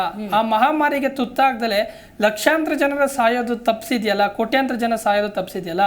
ಈಗ ಅಡ್ಡ ಪರಿಣಾಮಗಳು ಎಲ್ಲೋ 70 ಲಕ್ಷಕ್ಕೆ ಒಬ್ಬರಿಗೆ, 1 ಕೋಟಿಗೆ 4-5 ಜನಕ್ಕೆ ಈ ಥರ ಇರೋದ್ರಿಂದ ಅದ್ರದ್ದು ಮೆಜರ್ ವ್ಯಾಲ್ಯೂ ಕಡಿಮೆ ಆಗಿದೆ ಅನ್ನೋದು ನಮ್ಮ ಭಾವನೆ. ಮತ್ತೆ ಸ್ಟಿಲ್ ಮನುಷ್ಯನ ಹೇಗೆ ಥಿಂಕ್ ಮಾಡ್ತಾನೋ ಆ ರೀತಿ ಅವನಿಗೆ ವಾಪಸ್ ಬರುತ್ತೆ ಅನ್ನೋ. ನಾವು ಪಾಸಿಟಿವ್ ಆಗಿದ್ರೆ ನಾವು ಆರೋಗ್ಯವಾಗಿರ್ತೀವಿ ಅನ್ನೋದು ನನ್ನ ನಂಬಿಕೆ. ರೈಟ್ ಮೇಡಮ್, ಈಗ ಲಸಿಕೆ ಬಂದ ಟೈಮಲ್ಲಿ ಗರ್ಭಿಣಿಯರು ತಗೋಬೇಕಾ ಬೇಡವಾ ಲಸಿಕೆನ? ತಗೊಂಡ್ರೆ ಏನಾದ್ರು ಅಡ್ಡ ಪರಿಣಾಮ ಆದರೆ, ಮಗುಗೇನಾದ್ರೂ ವ್ಯತ್ಯಾಸ ಆದರೆ ಅಥವಾ ತಾಯಿಗೆ ಏನಾದರೂ ಆದರೆ, ಈ ಥರದ್ದು ಒಂದಷ್ಟು ಗೊಂದಲ ಆಯಿತು. ಈಗ ಒಂದ್ ಪಕ್ಷ ಆ ಟೈಮಲ್ಲಿ ಗರ್ಭಿಣಿಯರು ತಗೊಂಡಿದ್ರು ಅಂತಾನೆ ಅಂದ್ಕೊಳ್ಳೋಣ. ಆ ನಂತರದ ಸಂದರ್ಭದಲ್ಲಿ ಏನಾದರೂ ಈಗ ಅದ್ರ ಪರಿಣಾಮ ಬೀರ್ತು ಅನ್ನೋದಾದ್ರೆ ಯಾವ ರೀತಿ ಆಗತ್ತೆ? ಏನಾದರೂ ಹಾರ್ಮೋನಲ್ ವ್ಯತ್ಯಾಸಗಳಾಗುತ್ತಾ? ಮತ್ತೊಂದೇನಾದ್ರೂ ಮಗು ಬೇಕು ಅಂತ ಅನ್ಕೊಂಡ್ರೆ ಅದಕ್ಕೆ ಸಾಧ್ಯ ಆಗೋದಿಲ್ವಾ? ಏನಾದರೂ ಅದ್ರ ಬಗ್ಗೆ ಪರಿಣಾಮಗಳು ಹೆಂಗೆ ಬೀರ್ಬೋದು ಅಂತೀರಿ? ಇವಾಗ ನಾವು ನೋಡ್ದಂಗೆ ಇವಾಗ 1920-21 ಅಲ್ಲಿ ಇದೆಲ್ಲ ಆಗಿ ಹೋದ್ಮೇಲೆ ವ್ಯಾಕ್ಸಿನ್ ತಗೊಂಡಾದ್ಮೇಲೆ ಆಗಿನ ಕಾಲದಲ್ಲಿ ಇದ್ದ ಹೆಣ್ಮಕ್ಳು ಮತ್ತೆ 2ನೇ ಪ್ರೆಗ್ನೆನ್ಸಿ ಅದೆಲ್ಲ ಮಾಡ್ಕೊಂಡು ಎಲ್ಲ ಬಂದಿದ್ದಾರೆ. ಸೊ ಹಾಗಾಗಿ ನಾವು ಈ ವ್ಯಾಕ್ಸಿನ್ ಇಂದ ಹಾರ್ಮೋನಲ್ ವೇರಿಯೇಷನ್ ಅದು ಮಕ್ಕಳಾಗದೆ ಇರಕ್ಕೆ ಏನಾದ್ರೂ ಒಂದು ತೊಂದರೆ ಮಾಡಿದೆ ಅನ್ನೋದಕ್ಕೆ ಇನ್ನೂ ಯಾವುದೇ ಒಂದು ನಮ್ಗೆ ಪುರಾವೆ ಬಂದಿಲ್ಲ. ಇದ್ದಿದ್ದನ್ನ ಇದ್ದಂಗೆ ಹೇಳ್ಬೇಕು. ಯಾಕೆಂದ್ರೆ ಅವಾಗ ಏನೋ ಕೋವಿಡ್ ಬಂದಿದ್ರಿಂದ ಒಂಥರ ವೀಕ್ನೆಸ್ ಏನೋ ಬಂದಿದ್ದು ಇವಾಗ್ಲೂ ನಮ್ಗಿದೆ ಅಂತ ಅನ್ಕೊಂಡು ಅವ್ರು ಬರ್ತಾರೆ.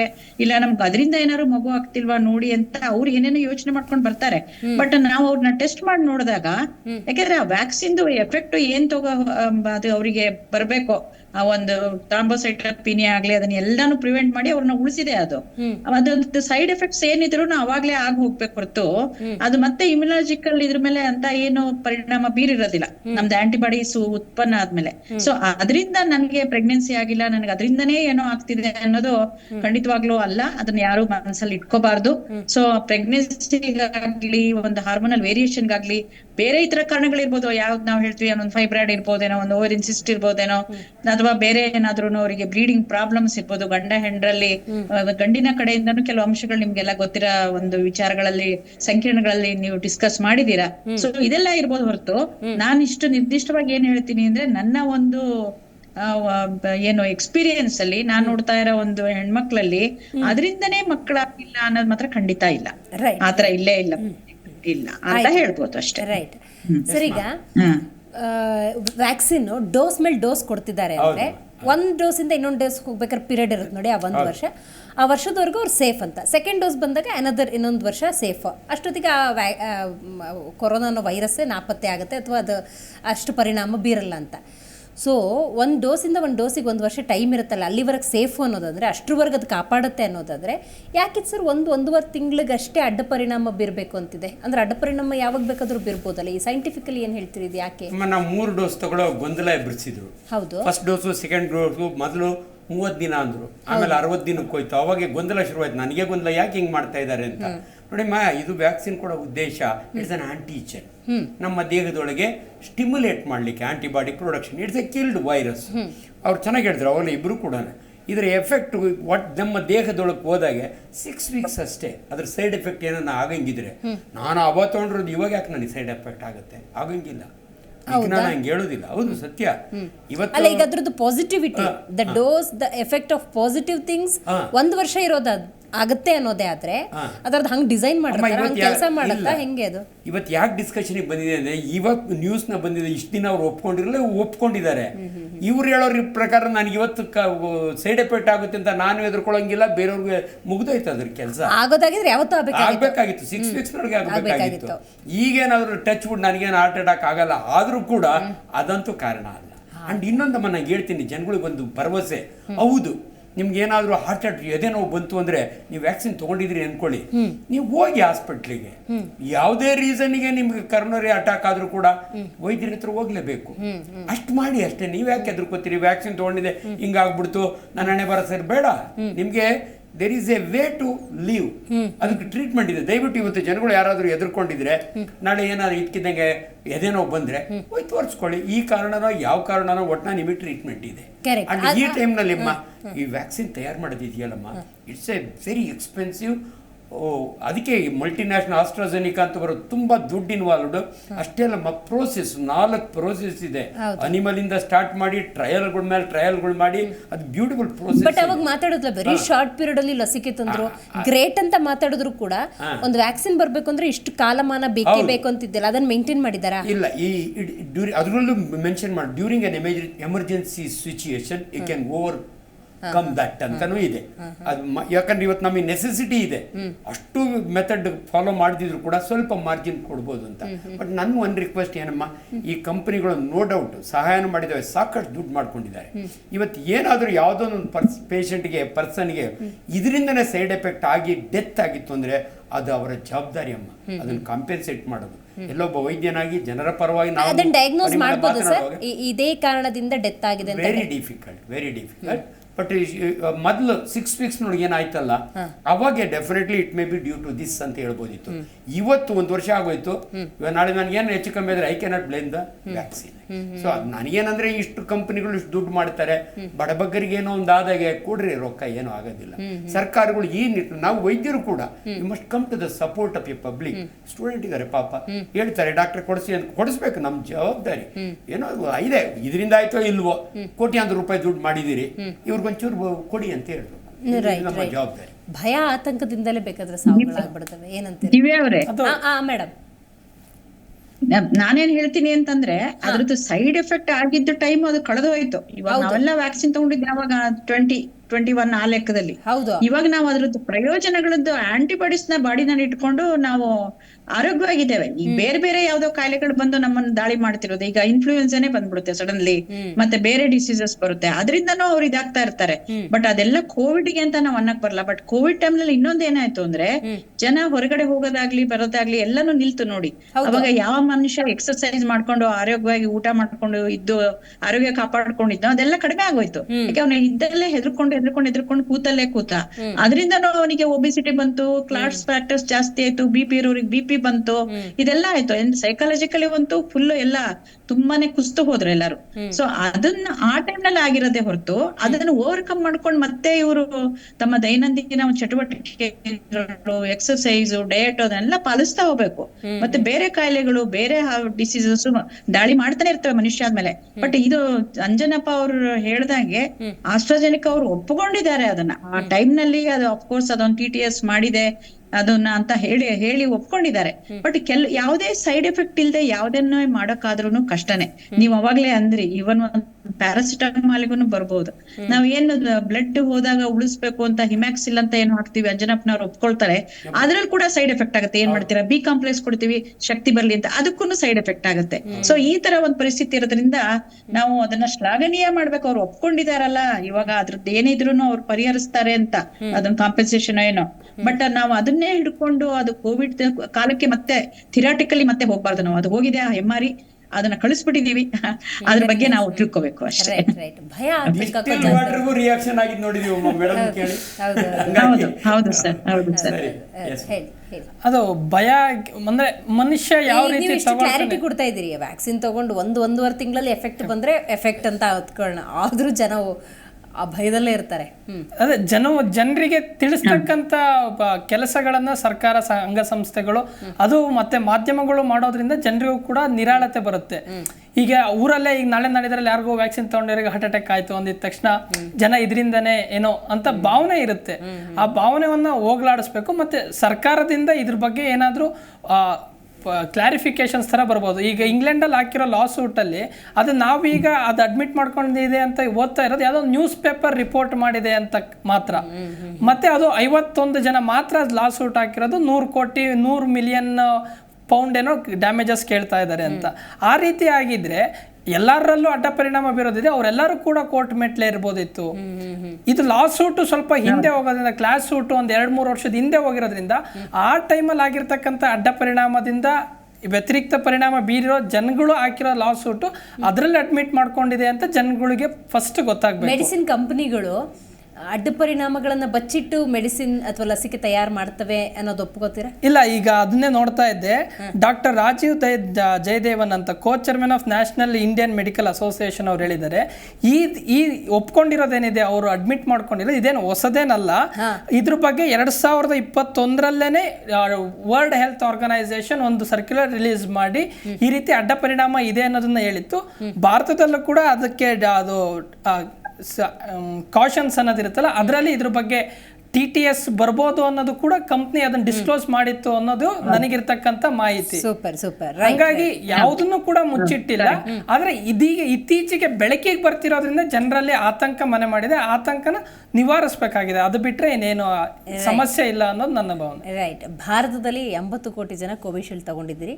ಸೊ ನಮ್ಮ ಕಾರ್ಯಕ್ರಮದಲ್ಲಿರುವಂಥ ಗಣ್ಯರು ಹೇಳ್ತಿರೋದು ಒಂದೇ ಮಾತು, ಆತಂಕ ಬೇಡ. ಆತಂಕ ಪಡೋದಾಗಿದ್ದರೆ ವ್ಯಾಕ್ಸಿನ್ ತೊಗೊಂಡ 1-1.5 ತಿಂಗಳಲ್ಲಿ ಏನಾದರೂ ವ್ಯತ್ಯಾಸ ಆಗಿದ್ದರೆ ಆತಂಕ ಪಡಬೇಕಾಗಿತ್ತು, ಆ ಕುಟುಂಬದವರು ಪಡಬೇಕಾಗಿದ್ದು. ಆ ಕಾಲಮಾನವನ್ನು ನಾವು ಮೀರಿ ಬಂದಾಗಿದೆ. ಆಲ್ಮೋಸ್ಟ್ 3 ವರ್ಷ ದಾಟಿದ್ದೀವಿ. ಈಗ ಕೋರ್ಟ್ನಲ್ಲಿ ಅವರು ಒಪ್ಕೊಳ್ತಾ ಇದ್ದಾರೆ ಅಡ್ಡ ಪರಿಣಾಮಗಳಿದ್ದಾವೆ ಅಂತ. ಅದರ ಪ್ರಮಾಣ ನೋಡಿದ್ರು ಕೂಡ ಇಷ್ಟೇ, ಗುಲ್ಗಂಜಿ ಅಂತಾರಲ್ಲ ಅಷ್ಟರ ಪ್ರಮಾಣದಲ್ಲಿದೆ. ಹಾಗಾಗಿ ಯಾವುದೇ ರೀತಿಯ ಆತಂಕ ಬೇಡ. ಮತ್ತಷ್ಟು ಮಾತಾಡೋಣ. ಕೋವಿಶೀಲ್ಡ್ ಈ ಲಸಿಕೆಯ ಕುರಿತಂತೆ ಅಡ್ಡ ಪರಿಣಾಮಗಳ ವಿಚಾರಕ್ಕೆ ಸಂಬಂಧಪಟ್ಟಂತೆ ಇವತ್ತು ನಾವು ಚರ್ಚೆ ಮಾಡ್ತಾ ಇದ್ದೀವಿ. ಧನುಷ್, ಕೋರ್ಟ್ವರೆಗೂ ಯಾಕೆ ಈ ಪ್ರಕರಣ ಹೋಯ್ತು ಅಂತ? ಮೇಡಮ್, ಇದು ಇಂಗ್ಲೆಂಡಲ್ಲಿ ಬ್ರಿಟಿಷ್ ಕಂಪನಿ ಅಸ್ಟ್ರಾಜೆನಿಕಾ ಅನ್ನೋದು ಮೂಲತಃ ಬ್ರಿಟಿಷ್ ಕಂಪನಿ. ಆ ಕಂಪನಿ ಆಕ್ಸ್ಫರ್ಡಿನ ಸಹಯೋಗದಲ್ಲಿ ಒಂದು ವ್ಯಾಕ್ಸಿನ್ ಫಾರ್ಮುಲಾನ ಮಾಡುತ್ತೆ. ಆ ಫಾರ್ಮುಲಾನ ಅಸ್ಟ್ರಾಜೆನಿಕಾ ಅನ್ನೋ ಕಂಪ್ನಿ ಉತ್ಪಾದನೆ ಮಾಡಿ ಹಂಚುತ್ತೆ. ಈ ಹಂಚಿದ್ದಾದ್ಮೇಲೆ ಸರ್ಕಾರ ಇದನ್ನ ಸಾರ್ವಜನಿಕರಿಗೆ ನೀಡುತ್ತೆ. ಸಾರ್ವಜನಿಕರಿಗೆ ನೀಡಿದ್ದಾದ್ಮೇಲೆ ಇದರ ಸೈಡ್ ಎಫೆಕ್ಟ್ಸ್, ಈ ವ್ಯಾಕ್ಸಿನ್ ತಗೊಂಡಿರೋದ್ರಿಂದ ನನ್ನ ಆರೋಗ್ಯದ ಮೇಲೆ ಏನು ಪರಿಣಾಮ ಬೀರ್ತು, ಈ ಈಗ ವ್ಯಾಕ್ಸಿನ್ ತಗೊಂಡು ಒಂದು ತಿಂಗಳೊಳಗಡೆ ಒಂದು 10-20 ಜನಕ್ಕೆ ಒಂದೇ ಥರ ಅಥವಾ ಒಂದೇ ಹಾಸ್ಪಿಟ್ಲಲ್ಲಿ ತಗೊಂಡಿರೋರ್ಗಾದಾಗ ಈ ರೀತಿ ಅನುಮಾನ ಹುಟ್ಟಾಗ್ತದೆ. ಈ ವ್ಯಾಕ್ಸಿನ್ ಸಿಮಿಲಾರಿಟಿ ಇರಬೇಕಾಗುತ್ತೆ. ಆ ಸಿಮಿಲಾರಿಟಿ ಬಂದಾಗ ಏನ್ ಮಾಡ್ತಾರೆ, ಇದರಿಂದ ನಮಗೆ ಕಾಂಪನ್ಸೇಷನ್ ಬೇಕು, ಈ ಕಂಪ್ನಿಯ ಡಿಫೆಕ್ಟ್ಸ್ ಇಂದ, ಈ ವ್ಯಾಕ್ಸಿನ್ ಡಿಫೆಕ್ಟ್ಸ್ ಇಂದ ಅಥವಾ ಈ ವ್ಯಾಕ್ಸಿನ್ ಸೈಡ್ ಎಫೆಕ್ಟ್ಸ್ ಇಂದ ನನಗೆ ಹಿಂಗಾಗಿದೆ ಅಂತ ಅವ್ರೇನ್ ಮಾಡ್ತಾರೆ, ಕೋರ್ಟಿಗೆ ಹೋಗಿದ್ದಾರೆ. 51 ಜನ ಕ್ಲೈಮೆಂಟ್ಸ್ ಕೋರ್ಟಿಗೆ ಹೋಗಿದ್ದಾರೆ. ಹಂಗಾಗಿದೆ ಅಂತ ಆಯ್ತು ಅಲ್ಲ, ಹಂಗಾಗಿದೆ ಅಂತ ಅವ್ರ ಕ್ಲೈಮು. ಇನ್ನು ಬ್ರಿಟಿಷ್ ಕೋರ್ಟ್ ಇದರಿಂದನೇ ಆಗಿದೆ ಅಂತ ಜಡ್ಜ್ಮೆಂಟ್ ಕೊಟ್ಟಿಲ್ಲ. ಹಿಂಗಾದ್ಮೇಲೆ 51 ಜನ ಕೋರ್ಟಿಗೆ ಹೋದ್ಮೇಲೆ ಇದಕ್ಕೆ ನಿಮ್ದು ಅಬ್ಜೆಕ್ಷನ್ಸ್ ಏನು ಅಂತ ಕಂಪ್ನಿ ಕೇಳಿರುತ್ತೆ. ಈಗ ಆ ಅಬ್ಜೆಕ್ಷನ್ಸ್ ಅಲ್ಲಿ ಅವ್ರೇನ್ ಹೇಳಿದ್ದಾರೆ, ಇದು ರೇರ್ ಡಿಸೀಸ್, ರೇರ್ ಆಗಿ 77 ಕೋಟಿ ಜನದಲ್ಲಿ ಒಬ್ಬರಿಗೆ ಕಾಣಿಸ್ಕೊಳ್ತಕ್ಕಂಥ ಸಾಧ್ಯತೆ ಇದೆ ಅಂತ ಅದು ಅಸ್ಟ್ರಾಜೆನಿಕಾ ಕಂಪ್ನಿ ಹೇಳಿದೆ. ಅದನ್ನ ಕೆಲವೊಂದು ಅಲ್ಲಿನ ಮಾಧ್ಯಮಗಳು, ನ್ಯೂಸ್ ಪೇಪರ್ಗಳು ರಿಪೋರ್ಟ್ ಮಾಡಿ ಅದು ಅಡ್ಮಿಟ್ ಮಾಡ್ಕೊಂಡಿದೆ, ಸೈಡ್ ಎಫೆಕ್ಟ್ಸ್ ಇರೋದು ಅಡ್ಮಿಟ್ ಮಾಡ್ಕೊಂಡಿದೆ ಅಂತ ಹೇಳ್ತಾ ಇದ್ದಾರೆ.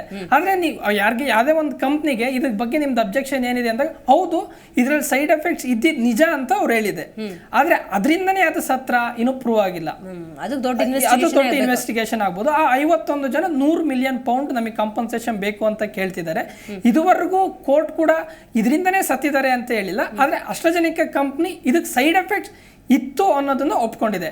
ಅಷ್ಟು ಅದು ಮಾತ್ರ ಸದ್ಯಕ್ಕೆ ಇರ್ತಕ್ಕಂಥ ಪ್ರೂವ್ ಮಾಡೋದಾದ್ರೂ ಕೂಡ ಈಗ ಡೆತ್ತೇ ಆಗಿದೆ ಅಂತ ಇಟ್ಕೊಳ್ಳೋಣ. ಈಗ 50 ಜನ ಏನು ಕ್ಲೇಮ್ ಮಾಡ್ತಾ ಇದ್ದಾರೆ, ಡೆತ್ ಆಗಿದ್ರೆ ಅದನ್ನ ಇನ್ವೆಸ್ಟಿಗೇಟ್ ಮಾಡೋದು ಭಾಳ ಕಷ್ಟ. ಆದರೂ ಕೂಡ ವ್ಯಾಕ್ಸಿನ್ ಯಾವ ವ್ಯಕ್ತಿ ಯಾವಾಗ ತಗೊಂಡಿದ್ದಾನೆ ಅನ್ನೋ ಡೇಟಾ ಡೆಫಿನೆಟ್ಲಿ ಇದ್ದೇ ಇರುತ್ತೆ.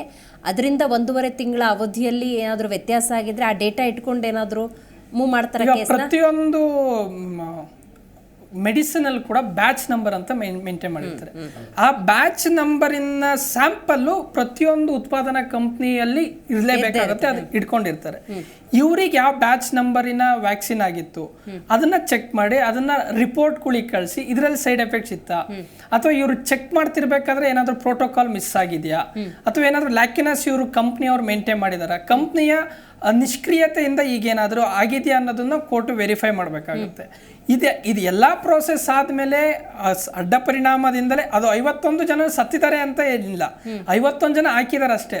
ಅದರಲ್ಲಿ ಕೆಲವೊಬ್ಬರಿಗೆ ಸ್ಟ್ರೋಕ್ ಆಗಿ ಹಂಗೆ ಇರ್ಬೋದು, ಅಥವಾ ಅದರಿಂದ ಬೇರೆ ಬೇರೆ ರೀತಿಯ ಪರಿಣಾಮಗಳು ಬೀರಿರ್ಬೋದು. 51 ಜನ ಸತ್ತಿದ್ದಾರೆ ಅಂತ ಅವ್ರದ್ದೇನು ಕ್ಲೈಮ್ ಏನಿಲ್ಲ. 51 ಜನ ಬರೀ ಕೇಸ್ ಹಾಕಿರೋರು, ಅದರಲ್ಲಿ ಬ್ರೈನ್ ಸ್ಟ್ರೋಕ್ ಆಗಿರೋರು ಒಬ್ರು ಮೇನ್ ಲಿಟಿಗೆಂಟ್ ಇದ್ದಾರೆ. ಹಂಗಾಗಿ 51 ಜನನು ಸತ್ಬಿಟ್ಟಿದ್ದಾರೆ, ಅವರೆಲ್ಲ ದುಡ್ಡು ಕೇಳ್ತಾ ಇದ್ದಾರೆ ಅನ್ನೋದಲ್ಲ, 51 ಜನ ಬರೀ ಲಿಟಿಗೆಂಟ್ಸ್ ಇದ್ದಾರೆ. ಹಂಗಾಗಿ ಕೋರ್ಟ್ ಕೂಡ ಏನ್ ಮಾಡುತ್ತೆ ಮುಂದೆ ಅನ್ನೋದು ಇಂಪಾರ್ಟೆಂಟ್ ಆಗುತ್ತೆ. ಆ ಸ್ಯಾಂಪಲ್ಗಳನ್ನ ಮತ್ತೆ ರಿಪೋರ್ಟಿಗೆ ಕಳಿಸಿ ಮತ್ತೆ ಇದರಿಂದನೇ ಏನಾದ್ರು ಸತ್ತಿದಾರ. ಈಗ ಆ ಕಾಲಘಟ್ಟದಲ್ಲಿ ಯಾರಾದ್ರೂ ಸತ್ತಿದ್ರೆ ಆ 1-1.5 ತಿಂಗಳಲ್ಲಿ ಅವ್ರ ಪೋಸ್ಟ್ ಮಾರ್ಟಮ್ ರಿಪೋರ್ಟ್ಸ್, ಆ ಸಾಯೋದಕ್ಕೆ ಆಗಿರ್ತಕ್ಕಂಥ ಕಾರಣಗಳು ಮುಟ್ಟದಿರೋಂಗೆ ದೂರದಿಂದನೇ ಎಲ್ಲ ಕೋರ್ಟಿಗೂ ಕೂಡ ಮತ್ತೆ ಲಿಟಿಗೆಂಟ್ಸ್ ಕೂಡ ಅದೊಂದು ಹೆಕ್ಟಿಕ್ ಜಾಬ್ ಆಗುತ್ತೆ. ಇದರಿಂದನೇ ಸತ್ತಿದ್ದಾರೆ ಅಂತ ಪ್ರೂವ್ ಮಾಡಬೇಕಾಗಿರೋದು. ಆದ್ರೆ ಕಂಪ್ನಿ ಅದರಲ್ಲಿ ಸೈಡ್ ಎಫೆಕ್ಟ್ಸ್ ಇತ್ತು ಅನ್ನೋದು ಒಪ್ಕೊಂಡಿರೋದ್ರಿಂದ ಅವ್ರು ಇನ್ನು ಫರ್ದರ್ ಒಂದು ಸ್ವಲ್ಪ ಕಂಟೆಸ್ಟ್ ಮಾಡ್ಬೋದು. ಕಂಪ್ನಿ ಕೂಡ ಸೈಡ್ ಎಫೆಕ್ಟ್ಸ್ ಇರ್ಬೋದು, ಬಟ್ ಇಷ್ಟು ಜನ ಸತ್ತಿರೋ ನಮ್ಮ ಕಾರಣದಿಂದ ಅಲ್ಲ ಅನ್ನೋದನ್ನ ಅವ್ರು ಇನ್ನು ಕಂಟೆಸ್ಟ್ ಮಾಡ್ಬೋದು. ಅದು ಇದೆ. ಮತ್ತೆ ಭಾರತದಲ್ಲೂ ಕೂಡ ಅವ್ರಿಗೊಂದು ಇಂಗ್ಲೆಂಡ್ ಅಲ್ಲಿ ಕೋವಿಶೀಲ್ಡ್ ಕಂಪ್ನಿಗೆ ಅಂದ್ರೆ ಅಸ್ಟ್ರಾಜೆನಿಕಾ ಕಂಪ್ನಿಗೆ ಲೀಗಲಿ ಅವ್ರಿಗೆ ಒಂದ್ ಸ್ವಲ್ಪ ಅಪ್ಪರ್ ಹ್ಯಾಂಡ್ ಇತ್ತು. ಅಂದ್ರೆ ಯಾವುದೇ ರೀತಿಯ ಕೇಸ್ಗಳನ್ನ ಕಂಪ್ನಿ ಮೇಲೆ ಆಗ್ತಾ ಇರೋ ತರ ತಡೆ ಇತ್ತು. ಈಗ ಅಲ್ಲಿನ ಸರ್ಕಾರ ಏನ್ ಮಾಡುತ್ತೆ ಅನ್ನೋದು ಇಂಪಾರ್ಟೆಂಟ್. ಭಾರತದಲ್ಲೂ ಕೂಡ ಕೆಲವೊಂದು ನಾರ್ಮ್ಸ್ ನ ಮೀರಿ ಅಂದ್ರೆ ಎಮರ್ಜೆನ್ಸಿ ಸಿಚುವೇಶನ್ ಅನ್ನ ಮೀಟ್ ಮಾಡೋದಕ್ಕೋಸ್ಕರ ತಕ್ಷಣ ರೋಲ್ ಔಟ್ ಮಾಡಿರೋದ್ರಿಂದ ಭಾರತದಲ್ಲೂ ಕೂಡ ಮುಂದೆ ಯಾವಾದ್ರೂ ಈ ರೀತಿ ಕೇಸ್ಗಳು ಬರ್ತಾವ ಅನ್ನೋದನ್ನ ನಾವು ಕಾದ್ ನೋಡ್ಬೇಕಾಗಿದೆ. ರೈಟ್. ಹಂಗಂದ್ರೆ ಸರಿ, ಅನುಭವ ಇದೆಯಮ್ಮ. ಪೋಲಿಯೋ ವ್ಯಾಕ್ಸಿನ್ ಎಷ್ಟು ಪಾಪ್ಯುಲರ್ ವ್ಯಾಕ್ಸಿನ್ ಅಂದ್ರೆ ಪೋಲಿಯೋ ವ್ಯಾಕ್ಸಿನ್ ತಗೊಂಡು ಸತ್ತೋಗಿರೋ ಮಕ್ಕಳಿದ್ದಾರೆ. It has been proved. So ಹಂಗಾಗಿ ಇದು ಎಲ್ಲೋ ಒಂದ್ ಕಡೆ ಬಹಳ ಮೈನರ್ ಸೈಡ್ ಎಫೆಕ್ಟ್ ಹೊರತು ಅಂತಲ್ಲ. ಅದಕ್ಕೆ ನಾನು ಹೇಳಿದ್ದೆ ಅವಲ್ಲೇ ಈಗ ಯಾವ್ದನ್ನ ಡೆತ್ ಆದ್ರೆ ದೇ ಆರ್ ನಾಟ್ ಅದು ಪ್ರೂವ್ ಮಾಡೋಕ್ಕಾಗಲ್ಲ. 1.5 months ಹಂಗೇನು ಆಗಿದ್ರೆ ಡೆಫಿನೆಟ್ ಏನೋ ಕೇಳ್ತಾ ಇದ್ದೀನಿ. ಆವಾಗಲೇ ಈಗ ಕೋವ್ಯಾಕ್ಸಿನ್ ಕೋವಿಶೀಲ್ಡ್ ಬಂದ ಟೈಮಲ್ಲಿ ತುಂಬ ಜನ ಅಪ್ರಿಷಿಯೇಟ್ ಮಾಡಿದ್ರು, ಅಟ್ಲೀಸ್ಟ್ ಒಂದು ಲಸಿಕೆ ಬಂತಲ್ಲ ಅಂತ ಹೇಳಿ. ಏನಂತ ಅಪ್ರಿಷಿಯೇಟ್ ಮಾಡಿದ್ರು ಅಂದರೆ ಇಷ್ಟು ಶಾರ್ಟ್ ಪೀರಿಯಡಲ್ಲಿ ಬಂತಲ್ಲ, ಇಷ್ಟು ಶಾರ್ಟ್ ಪೀರಿಯಡಲ್ಲಿ ತಂದ್ರಲ್ಲ, ವಿ ಹ್ಯಾವ್ ಟು ಅಪ್ರಿಷಿಯೇಟ್ ಅಂತ ಹೇಳಿ. ಆ ಶಾರ್ಟ್ ಪೀರಿಯಡ್ ಡೇಂಜರಸ್ಸಾ ಪ್ಲಸ್ ಹೆಂಗೆ sir? It's an exception to the rule ಅಮ್ಮ. ಅವಾಗ ಬೇಕಿತ್ತು ನಮಗೆ ಊಟಕ್ಕೆ ಇಲ್ದದ್ದು ಉಪ್ಪಿನಕಾಯಿ ಅಂತಾರಲ್ಲ, ಊಟಕ್ಕೆ ಉಪ್ಪಿನಕಾಯಿ ಬೇಕಿತ್ತು ನಮ್ಗೆ. ಅದರ್ವೈಸ್ ಪ್ರೋಸೆಸ್ 3 ವರ್ಷ ತಗೊಳ್ತಾವೆ. ಎನಿ ವ್ಯಾಕ್ಸಿನ್ 4 ಸ್ಟೇಜಸ್ ನಲ್ಲಿ. First of all it's an RNA virus. ಇದು ಈ ವೈರಸ್ ನಲ್ಲಿ ಯಾವ ಆಂಟಿಜನ್ ತಗೋಬೇಕು ನಾವು, ಸ್ಪೈಕ್ ಆಂಟಿಜನ್ ತಗೋಬೇಕಾ, ಕೋರ್ ಆಂಟಿಜನ್ ತಗೋಬೇಕಾ, ಅದನ್ನ ಸೆಲೆಕ್ಟ್ ಮಾಡ್ಲಿಕ್ಕೆ ಒಂದಷ್ಟು ಟೈಮ್ ತಗೊಳುತ್ತೆ. ಆಮೇಲೆ ಅನಿಮಲ್ಸ್ ಇಂಜೆಕ್ಟ್ ಮಾಡಿ ಆ ಅನಿಮಲ್ ಬಾಡಿ ಒಳಗೆ ರ್ಯಾಟ್ ಆಗಲಿ ಮಂಕಿ ಆಗಲಿ ಆಂಟಿಬಾಡೀಸ್ ಉತ್ಪತ್ತಿ ಆಗುತ್ತಾ ಇಲ್ವಾ ಈ ರೀತಿ ಬಹಳ ಪ್ರೋಸೆಸ್ ಇರುತ್ತೆ. ಈಗ ಸರ್, ಈಗ ಮೆಡಿಸಿನ್ ಕಂಪನಿಗಳು ಅಡ್ಡ ಪರಿಣಾಮಗಳನ್ನ ಬಚ್ಚಿಟ್ಟು ಮೆಡಿಸಿನ್ ಮಾರ್ಕೆಟ್ ಬಿಡೋ ಚಾನ್ಸಸ್ ಇದಾವ? ಇಲ್ಲಮ್ಮ, 100% ಇಲ್ಲ. ನಾನು ನಂಬಿಕೆ ಇಟ್ಕೋಬಹುದು. Definitely it's highly scientific. Scientist ಇದ್ದಾರೆ. ಇಂಥ ಗೋಲ್ಮಾಲ್ ಎಲ್ಲ ರಾಜಕೀಯದಲ್ಲಿ ನಡೀತೋ ಏನೋ ನನಗೆ ಗೊತ್ತಿಲ್ಲ, ಬಟ್ ಮೆಡಿಕಲ್ ಪ್ರೊಫೆಷನಲ್ ಆಗ್ಲಿಕ್ಕೆ ಸಾಧ್ಯವಲ್ಲಮ್ಮ. ವೆರಿ ವೆರಿ ಗುಡ್ ಇದು ಸೂಪರ್ವೈಸಿಂಗ್ ಬಾಡೀಸ್ ಇರ್ತಾವೆ. FDC federation of drug control ಎಲ್ಲ ಇರುತ್ತೆ. ಹಂಗಾಗಿ ಏನ್ ಮಾಡಕ್ಕಾಗಲ್ಲ. ಹಾಗಾದ್ರೆ ಆತಂಕ ಕೈ ಬಿಡ್ಬೋದು ಮೇಡಮ್ ಭಾರತೀಯರು. 80 ಕೋಟಿ ಜನ ಕೋವಿಶೀಲ್ಡ್ ಯಾರು ಪಡ್ಕೊಂಡಿದ್ದಾರೆ ಅವರು? ಹೌದು. ಈಗ ಆ ಸಮಯದಲ್ಲಿ ವ್ಯಾಕ್ಸಿನ್ ತಗೊಂಡವ್ರು ಯಾವ ಸ್ಟೇಜ್ ಅಲ್ಲಿ ಇದ್ರು, ಅವ್ರು ಒಂದೊಂದ್ಸರಿ ತುಂಬಾ ಎಲ್ಡರ್ಲಿ ಇತ್ತು, 75, 80 ಆ ತರದವ್ರಿಗೆ ಏನಾದ್ರು ಕೊಟ್ಟು, ಅವ್ರ ಮೊದ್ಲೇ ನಿತ್ರಾಣ ಇತ್ತು, ಕಾಯಿಲೆದವ್ರು ಇತ್ತು, ಅವಾಗ ತಗೊಂಡ ಅದಕ್ಕೊಂದೇನೋ ಪರಿಣಾಮ ಆದ್ರೆ ಅದನ್ನ ಸಡನ್ಲಿ ನಾವ್ ಇದಕ್ಕೆ ಇದ್ ಮಾಡಕ್ ಬರಲ್ಲ. ಯಾಕಂದ್ರೆ ಕ್ರಾನಿಕ್ ಮಾರ್ಬಿಡಿಟಿಗಳು ತುಂಬಾ ಇರುತ್ತೆ ಮನುಷ್ಯರಲ್ಲಿ ಅವ್ರ ಏಜಿಗೆ ಸಂಬಂಧಪಟ್ಟ ಹಾಗೆ. ಸೊ ಎಲ್ಲಾ ಕೂಲಂಕಷವಾಗಿ ನಮ್ಮ ಬೇರೆ ಸಹೋದರಿಗಳು ಹೇಳ್ದಂಗೆ ಅದು ವಿಚಾರಣೆ ಆಗ್ಲೇಬೇಕು. ಬಟ್ ಅದು ಇತ್ತು, ಹೌದು, ಸೈಡ್ ಎಫೆಕ್ಟ್ ಅನ್ನೋದನ್ನ ಒಪ್ಪಿಕೊಂಡಿರೋದು ಶ್ಲಾಘನೀಯ. ಮತ್ತೆ ಅದನ್ನ ಸೈಕಾಲಜಿಕಲಿ ಅದನ್ನ ತಲೆಗೆ ತಗೊಂಡು ಅದ್ರ ಬಗ್ಗೆ ಸುಮ್ನೆ ತಲೆಯನ್ನ ಕೆಡಿಸ್ಕೊಂಡು ಇದ್ ಮಾಡ್ಕೊಳ್ಳೋ ಬದಲು, ಯೋಚನೆ ಮಾಡೋ ಬದಲು, ಬೇರೆ ಬೇಕಾದಷ್ಟು ಕಾಯಿಲೆಗಳು ಹೆಲ್ತ್ಗೆ ತೊಂದರೆ ಕೊಡುವಂತವಿದೆ, ಅದ್ರ ಬಗ್ಗೆ ಗಮನ ಕೊಟ್ಟು ನಮ್ಮ ಆರೋಗ್ಯವನ್ನ ಕಂಡಿಡ್ಕೊಂಡು ಕರೆಕ್ಟ್ ಆಗಿ ಮುಂದುವರ್ಸ್ಕೊಂಡು ಹೋಗೋದು ಒಳ್ಳೇದು. ಬೇರೆ ಆರೋಗ್ಯ ಸಮಸ್ಯೆ ಇದ್ದ ಟೈಮಲ್ಲಿ ಕೊರೋನಾನು ಬಂದಿದ್ರಿಂದಾಗಿ ಸಾವಿನ ಸಂಖ್ಯೆ ಜಾಸ್ತಿ ಆಯ್ತು, ರಿಕವರಿ ಟೈಮು ಜಾಸ್ತಿ ಹಿಡಿತು. ಹಂಗಾಗಿ ಲೈಫ್ ಸ್ಟೈಲ್ ತುಂಬಾ ಇಂಪಾರ್ಟೆಂಟ್. ಕೋವಿಶೀಲ್ಡ್ ಕೋವ್ಯಾಕ್ಸಿನ್ ಅನವೇರ್ ಅಂತಾರಲ್ಲ, ಈ ಕಾಯಿಲೆ ನಮ್ಗೆ ಗೊತ್ತೇ ಇರ್ಲಿಲ್ಲ ಅಲ್ವಾ. ಈ ಕೊರೋನಾ ಕಾಯಿಲೆ ಇರ್ಲಿ, ಸಡನ್ಲಿ ಬಂತದು. ಸಡನ್ಲಿ ಬಂದಾಗ ವೈದ್ಯಕೀಯ ಸಮೂಹ ಆಗ್ಲಿ, ಸೈಂಟಿಸ್ಟ್ ಗಳಾಗ್ಲಿ, ಯಾರಿಗೇ ಆಗ್ಲಿ ಏನ್ ಮಾಡ್ಬೇಕು ಅನ್ನೋದು ಗೊತ್ತಿರ್ಲಿಲ್ಲ. ಆಮೇಲೆ ಕಂಡಿಡ್ಕೊಂಡು ಒಂದು ನಿಧಾನಕ್ಕೆ, ಬಟ್ ತುಂಬಾ ಕಡಿಮೆ ಸಮಯದಲ್ಲೇನೆ ವ್ಯಾಕ್ಸಿನ್ ಬಂದು ಟ್ರೀಟ್ಮೆಂಟ್ ಪ್ರೋಟೋಕಾಲ್ ಎಲ್ಲ ತಯಾರಾದವು. ಇಲ್ಲ ಅಂತಂದ್ರೆ ಅದು ಅಷ್ಟು ಸುಲಭವಾಗಿ ನಾವು ಕಂಟ್ರೋಲ್ ಮಾಡೋದನ್ನು ಕಷ್ಟ ಆಯ್ತು ನಮ್ಮ ದೊಡ್ಡ ಪಾಪ್ಯುಲೇಷನ್ ಅಲ್ಲಿ. ಸೊ ಆ ಒಂದು ಪಾಯಿಂಟ್ ನ ನಮ್ಮನ್ನೇ ನಾವು ತುಂಬಾ ಹೊಗಳಿಕೆ ಪಾತ್ರರು ಅನ್ಬೋದು. ನಮ್ಮ ಇಂಡಿಯನ್ ಸೈಂಟಿಸ್ಟ್ ಆಗ್ಲಿ, ನಮ್ಮ ಅಂಜನಪ್ಪನವ್ರು ಹೇಳ್ದಂಗೆ ನಮ್ಮ ವ್ಯಾಕ್ಸಿನೇಷನ್ ಕಂಟ್ರೋಲ್ ಮೆಕ್ಯಾನಿಸಮ್ಸ್ ಆಗ್ಲಿ, ಎಲ್ಲಾನು ಶ್ಲಾಘನೀಯ. ಅದ್ರೊಳಗೆ ಸ್ವಲ್ಪ ಸೈಡ್ ಎಫೆಕ್ಟ್ ಇರೋದನ್ನ ಕೆಲವು ಕಡೆ ಆಗಿರಬಹುದು. ಈಗ ಮೊನ್ನೆ ಹೇಳ್ದಂಗೆ ಓರಲ್ ಪೋಲಿಯೋದಿ 1-2-3 ತಿಂಗಳ ಸಮಯದಲ್ಲೇ ಅನ್ಸುತ್ತೆ ಅಲ್ವಾ ಸರ್, ಬರೀ ಓರಲ್ ಪೋಲಿಯೋದಲ್ಲೇ ಒಂದು ಪ್ರಾಬ್ಲಮ್ ಆಯ್ತು. ಸೊ ಈ ತರ ಎಲ್ಲ ಇರುವಾಗ ನಾವು ಇದನ್ನ ತುಂಬಾನೇ ಗಮನ ಹರಿಸಿ ನೋಡ್ಬೇಕಾದಂತ ಒಂದು ವಿಷಯ. ಈ ಪ್ಯಾಂಡಮಿಕ್ ಕಾಯಿಲೆ ಅಂತೀವಮ್ಮ, ಲಾಸ್ಟ್ ಪ್ಯಾಂಡಮಿಕ್ ಬಂದಿರೋದು ಫಸ್ಟ್ ವರ್ಲ್ಡ್ ವಾರ್ ಟೈಮ್ ನಲ್ಲಿ. ಇನ್ಫ್ಲೂಯೆನ್ಸಾ ಬಂದು ಅರ್ಧ ಯುರೋಪ್ ಸತ್ತೋಗಿತ್ತು. ಅದಕ್ಕೆ ಮೇಡಮ್ ಹೇಳಿದ್ ನಮ್ಗೆಲ್ಲ ಅನುಭವನೇ ಇಲ್ಲಮ್ಮ. 40 ವರ್ಷ ನಾನು ಇನ್ ಪ್ರೊಫೆಷನ್ ಫಸ್ಟ್ ಟೈಮ್ ಇಂತ ಪ್ಯಾಂಡಮಿಕ್ ಕಾಯಿಲೆ ನೋಡಿದ್ದು. ಅದು ಬುಕ್ ನಲ್ಲೇ ಬರೀತಾರೆ, pandemic they come once in 35 to 40 years. So ನಮ್ಗೆಲ್ಲ ಅನುಭವನೇ ಇರಲ್ಲ. ಅವ್ರು ಹೇಳ್ದಂಗೆ ಸೈಂಟಿಸ್ಟ್ ಪ್ಲೇಗ್ ಅಲ್ವಾ ಸರ್ ಮೊದ್ಲು ಬಂದಿದ್ದು? ಪ್ಲೇಗ್ ಬಂದ್ಮೇಲೆ ಇದೇ ಬಂದಿದ್ದೇನೋ ಅನ್ಸುತ್ತೆ.